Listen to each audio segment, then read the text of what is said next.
예수님이 이 공생의 사역을 펼치시는 가운데 예수님 주변에는요, 사실 소외당하는 자들이 굉장히 많이 있었습니다. 그래서 세리, 또 죄인, 또 창녀, 또 구걸하는 사람들, 좀 가까이 하기가 좀 불편하고 꺼려지는, 우리가 저들과 같이 걷거나 식사를 하거나 그 집에 머물면은 우리도 그와 비슷한 대우와 처우를 받게 되는, 그래서 다들 꺼리는 사람들을 예수님 좀 가까이 하셨어요. 그러니까 당시에 종교 지도자들이 예수님을 볼 때에는 뭐 저러지? 나름 덕망도 있고 말씀도 아주 뛰어나고 이 가르침이 보통 사람들과 전혀 다른데, 게다가 기적도 베풀고 여러 가지 일들을 이렇게 하는 걸 보면은 저런 사람들과 어울릴 법한 분이 아니고 우리랑 어울리는 게 자연스러울 텐데 왜 예수님은 사람들이 멀리하는 사람들과 가까이 할까? 이런 모습이 많이 불편한 거예요. 그래서 이 불편한 심기를 감추지 않고 그대로 다 드러냈습니다.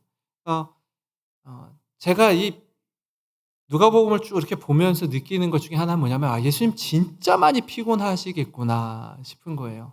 그러니까 어려운 사람들, 소외된 사람들, 사람들이 수군거리는 사람들을 살피고 잃어버린 자들을 구원하고 병든 자를 고치고 죽은 자를 살리고 하는 일만 해도 바쁘실 텐데, 이 틈만 나면 어떻게 해서든지 예수님을 괴롭히고자 하는 사람들도 같이 따라다녀요.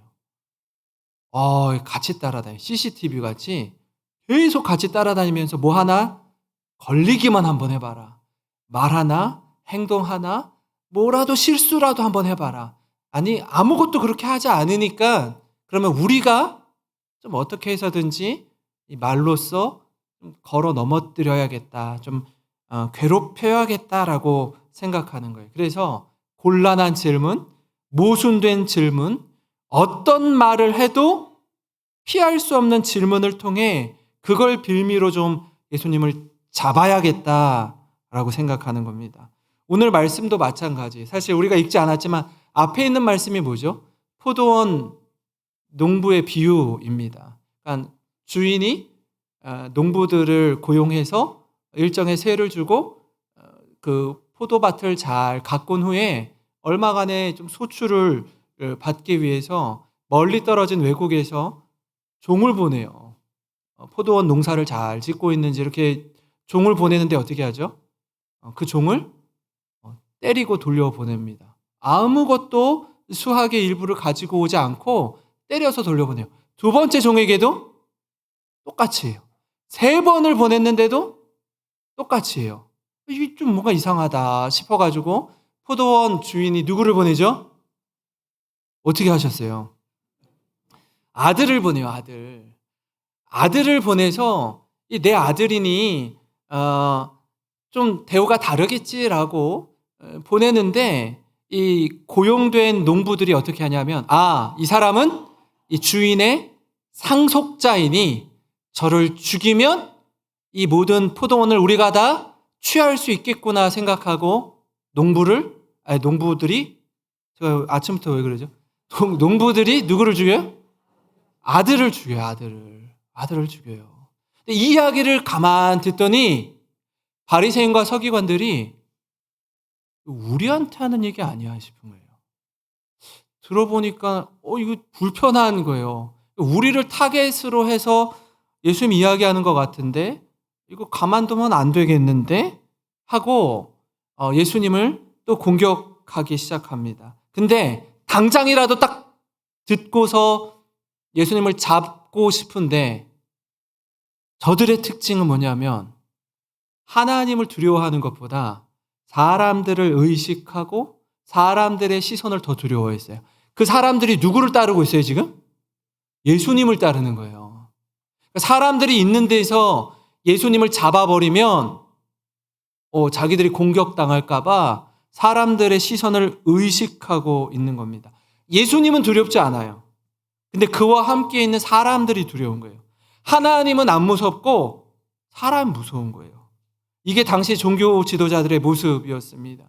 그리고 죄를 짓는 자리, 예수님을 십자가에 못 박는 자리엔 평상시에 서로 앙숙이고 서로 으르렁댔던 사람들이 결탁되어서 하나가 돼요. 이 참 놀라운 일이에요. 누군가를 공격할 때요, 여러분, 이 공격하는 대상이 정해지잖아요. 일반 사회도 마찬가지입니다. 공격하는 대상이 딱 정해지면 평소에 절대로 물과 기름처럼 하나 될 수 없는 사람들이 딱 결탁해서 이 사람을 공격해요. 신기해요. 당시에 예수님을 공격하던 무리들도 마찬가지였습니다. 마태복음 22장 15절 16절을 보면 이렇습니다. 이에 바리새인들이 가서 어떻게 하면 예수를 말에 올무에 걸리게 할까 상의하고 자기 제자들, 그러니까 바리새인의 제자들입니다. 제자들을 헤롯 당원들과 함께 예수께 보내어 말하되 선생님이여 우리가 당신 아노니 당신은 참되시고 진리로 하나님의 도를 가르치시며 아무도 꺼리는 일이 없으시니 이는 사람을 외모로 보지 아니하십니다. 이렇게 말해요. 바리새인과 헤롯 당원은 같이 될 수가 없는 사람들이에요. 물과 기름 같은 사람들입니다. 바리새인들은 당시 종교 지도자였고 지금 오늘날로 말하면 평신도 지도자들이었어요. 좀 더 구체적으로 얘기하면 우리 교회 순장님들 같은 분이셨어요. 믿음이 굉장히 좋아요. 신실해요. 사람들의 존경을 받았습니다. 그런가 하면 헤롯 당원들은 이 자기 민족을 등진 친로마 세력들이었어요. 그러니까 로마와 결탁된 사람들과 유대인들의 존경받는 이 바리새인들과는 하나 될 수 없죠. 근데 예수님을 공격하는 데 있어서는 하나가 되는 거예요. 결탁되는 거예요. 이 참 무섭습니다. 악을 행할 때 하나 돼요. 악을 행할 때. 제가 최근에 신방을 하면서 참 감사했던 게 뭐냐면 우리 교회 등록하시고 또 예배를 드리시고 다락방에도 참석하시고 하시는 새로 오신 분이 이런 말씀을 저에게 해주셨어요. 목사님, 제가 교회를 이렇게 쭉 몇 달 다녀보니까 우리 영생교회는 참 이렇게 말씀에 순종하고 말씀을 따라 살려고 하고 성도님들이 이렇게 하나 되는 모습이 느껴져서 참 감사하더라고요. 이렇게 얘기하시더라고요. 우리 교회 오신 지 얼마 되지 않으신 분이. 그래서 너무너무 감사했어요. 너무너무 감사했어요. 지금 오늘 말씀에는 반대로 뭐예요? 악을 도모하는 데 있어서 딱 하나가 되는 거예요. 사랑하는 성도 여러분, 선을 행하다가 성경 낙심하지 말라고 합니다. 왜냐하면 이 선을 행하다 낙심할 때가 있기 때문에 그래요. 사람들이 너무 힘들게 해요. 나는 선한 의도를 가지고 묵묵히 헌신하고 이름 없이 빚도 없이 섬긴다고 애를 쓰는데 사람들이 오해하는 거예요. 수군거리는 거예요. 그러면 하기가 싫어요. 그냥 포기하고 싶어요. 마음이 상하는 거예요. 한번 보세요. 선을 행하다 낙심하지 말라고 하는 이유 중에 하나는 뭐냐면 악을 행하다가 낙심을 안 해요, 이 사람들이. 악을 행하는데 얼마나 하나 되고 열심을 내는지 몰라요. 악을 행하는데 악이 악인 줄 모른 채 이 일에 열심을 냅니다. 교회를 무너뜨리는 사람들을 보면 꼭 이와 같습니다. 저들은요, 하나님을 위해서, 교회를 위해서 열심을 낸다고 하는데 저들이 열심을 내면 낼수록 교회는 더욱 아파하고 분열됩니다. 누구를 위한 열심인지도 모르겠어요. 이 사람들은요, 낙심을 안 해요. 낙심을 안 해. 근데 선을 행하다 낙심하면 되겠습니까? 이처럼 기가 막힌 상황에서 예수님은요, 우문현답을 말씀해 주십니다. 저들이 걸어 넘어뜨리고자 하는 질문에 어느 누구도 예상하지 못한 예상을 뛰어넘는 탁월한 말씀을 주셔요.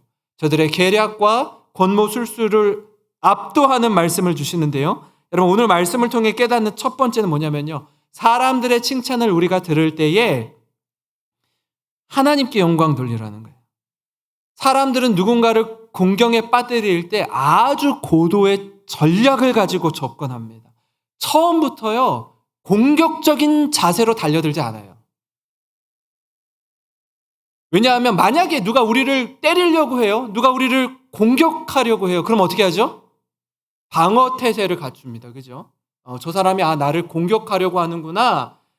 칼을 들고 달려오는구나. 몽둥이를 들고 달려오는구나. 그러면 방어 기제가 발동되죠. 도망가든지 어디 숨든지 문을 걸어 잠그든지 나도 뭔가를 들든지 같이 공격하려고 하죠. 이렇게 막으려고 하죠. 처음에 그렇게 달려들지 않아요. 그럼 다 도망가거든요. 처음에는요, 사람을 칭찬해주고 높여주고 하늘 위로 이렇게 띄워줍니다. 둥실둥실 구름을 태워줘요. 그러면 처음엔 뭐지? 이 사람이 왜 날 칭찬하지? 이 사람이 왜 이렇게 나한테 친근하게 다가오지? 경계를 하다가도 그것이 한 번, 두 번, 세 번 계속 쌓이면 경계를 풀어요. 그죠? 네. 칭찬의 마음을 놓이게 됩니다. 그럴 때 어떻게 해요? 이렇게 이 사람이 나를 내 편이구나라는 마음을 갖게 했을 때 뻥 날리는 거예요. 일격을 가하는 겁니다. 그 얘기 들어보셔서 나비처럼 날아서 벌처럼 쏘는 거예요. 살랑살랑 거리다가 한 방 빵 매기는 거예요. 그러면 우린 뭣도 모르고 하늘 높은 곳에 둥실둥실 떴다가 어떻게 해요? 맨 땅에 헤딩한다라는 말 들어보셨어요? 맨 땅으로 곤두박질 치게 만들어요. 아주 무섭습니다. 정신 똑바로 차려야 됩니다. 지금 저들이 예수님에게 어떻게 접근하는지 한번 보시기 바랍니다. 20장 21절 23절인데요. 그들이 물어 이르되 선생님이여 우리가 아노니 당신은 바로 말씀하시고 가르치시며 사람을 외모로 취하지 아니하시고 오직 진리로서 하나님의 도를 가르치시나이다. 우리가 가이사에게 세를 바치는 것이 옳으니까 옳지 않으니까 아니 예수께서 그 관계를 아시고 이르시되. 질문하기 전에 앞에 어떻게 해요? 살살 녹여줘요. 아주 예수님 끝내줍니다. 말씀이 아주 탁월하세요. 사람을 외모로 취하지 않으시고 진리로서 하나님의 도를 가르치십니다. 아주 붕붕붕붕 뛰어요. 그리고 무슨 질문을 해요? 가이사에게 세금을 바치는 게 옳습니까? 옳지 않습니까? 이렇게 접근하는 거예요. 진퇴양난에 빠지는 곤란한 질문, 뭘로 말해도 빠져나갈 수 없어 보이는 질문을 하는 겁니다. 지금 바리새인과 헤롯 당원이 결탁해서 하는 질문이에요. 두 부류의 사람이 하나 될 수 없다라고 했죠. 이 질문이 뭐라고요? 이 질문이 이렇게 해서 넘어뜨리려고 하는데 20절 말씀 보면 이렇습니다. 이에 그들이 엿보다가 예수를 총독의 다스림과 권세 아래에 넘기려 하여 정탐들을 보내어 그들로 스스로 의인인 체하며 예수의 말을 책잡게 하니. 아닌 척하지만 분명한 의도를 가지고 접근해요. 이게 비단 예수님을 책잡고자 할 때뿐 아니라 일반적으로 사람을 넘어뜨릴 때 자주 사용되는 방법입니다. 우리도 마찬가지예요. 사람들이 우리를 붕 띄워요. 오늘 너무 멋져 보이는데요. 이 옷 어디서 샀어요? 당신의 얼굴이 보배네요. 굉장히 똑똑하고 부자고 좋겠다고, 자녀가 잘 돼서 좋겠다고 온갖 말들로 붕붕 하늘 높이 띄웁니다. 그때 우리가 취해야 될 방법은 뭐냐면 이 모든 칭찬과 이 모든 영광을 하나님께로 향하게 하는 거예요. 하나님께로 돌리는 거예요. 그걸 내가 다 받고 있으면 안 돼요. 하나님의 은혜입니다. 감사하고요. 고맙습니다. 그러나 저는요, 제가 이 자리에 서게 된 것은 하나님께서 내게 이런 은사를 주시고 은혜를 베풀어 주셔서 제가 여기에 서 있는 겁니다. 라고 하셔야 돼요. 그러지 않으면 자꾸 서운해져요. 목사들이 우리 교회는 그러지 않아요. 그런 분이 거의 없어요. 없어. 이제 다른 교회 가면은 이렇게 목사님 오늘 설교에 은혜를 많이 받았습니다라고 이야기하시는 분들이 있어요. 그 목사들은 어떻게 해요? 자기가 설교를 되게 잘하는 줄 알아요. 그냥 하는 말인데. 그냥 인사하는 말인데 역시 내가 오늘 말씀을 참 잘 준비했어. 사람들이 나를 이렇게 인정하는 거 봐. 완전 말도 안 되는 소리인 거예요. 그런 얘기를 듣다가 안 들으면 되게 막 힘들어요. 근데 어떤 분들은요, 이렇게 정확하게 얘기해 주시는 분이 있어요. 목사님, 오늘 설교가 우왕좌왕하는 거 보니까 설교 준비 안 하셨죠? 이런 분도 있어요. 우리 교회는 없어. 제가 다른 교회에서 들어봤어요. 그럼 어떻게 해요? 휘청 되는 거예요. 막 부끄러운 거예요. 그럼 사람들이 옆에서 또 그래요. 아니, 지금 목사님한테 그런 얘기를 하면 어떻게 해? 막 뭐라고 해? 그럼 그 사람이 그래요. 아니, 목사님한테 이런 말도 못해? 이렇게 얘기해요. 막 둘이 싸워! 이런 교회도 있어요. 있어요. 우리 교회는 목사님 설교 은혜 받았습니다. 이 얘기도 안 하고, 목사님 설교를 준비를 이렇게밖에 못해. 이 얘기도 안 해. 그래서 너무 좋아요. 너무 좋아. 네. 왜요? 여기에 빠져 있으면 사람이 일희일비하게 돼 있어요. 여기에 마음이 빼앗겨 있으면 휘청휘청 되는 거예요. 왜 그렇습니까? 꿈 같은 이야기에 취해 있을 때가 많기 때문에 자꾸 착각해요. 저를 예를 들어서 했지만 성도님들도 마찬가지예요. 본인이 하고 있는 전문적인 일, 내가 하는 일, 내가 하는 어떤 사업, 직장에서의 나의 포지션, 여기서 잘하는데 그 한마디에 막 마음이 확 무너졌다가 또 막 하늘 높이 솟은 것 같다가 왔다 갔다 그렇게 할 때 여러분 모든 칭찬과 모든 영광은 누구에게? 하나님께 돌리는 성도님 되시기를 주님의 이름으로 축원합니다. 그런가 하면요. 다른 한 가지는 뭐냐면 그리스도인의 정체성을 지키라는 거예요. 가이사에게 세를 바치는 것이 옳으니까 옳지 않습니까? 라는 이 질문은요. 예수님을 곤경에 빠뜨리고자 하는 의도가 분명한 질문입니다. 예수님은 그들의 관계를 아셨어요. 저들이 얼마나 악한 의도를 가지고 다가오는지 아셨어요. 그래서 이렇게 말씀합니다. 18절에 마태복음 22장 18절에 예수께서 그들의 악함을 아시고 이르시되 외식하는 자들아 어찌하여 나를 시험하느냐. 어찌하여 나를 시험하느냐. 그러니까 저들의 간교한 생각을 알아요. 위선을 아신다고요. 그리고 이렇게 말씀합니다. 누가복음 20장 24절부터 26절에 데나리온 하나를 내게 보이라. 누구의 형상과 글이 여기 있느냐.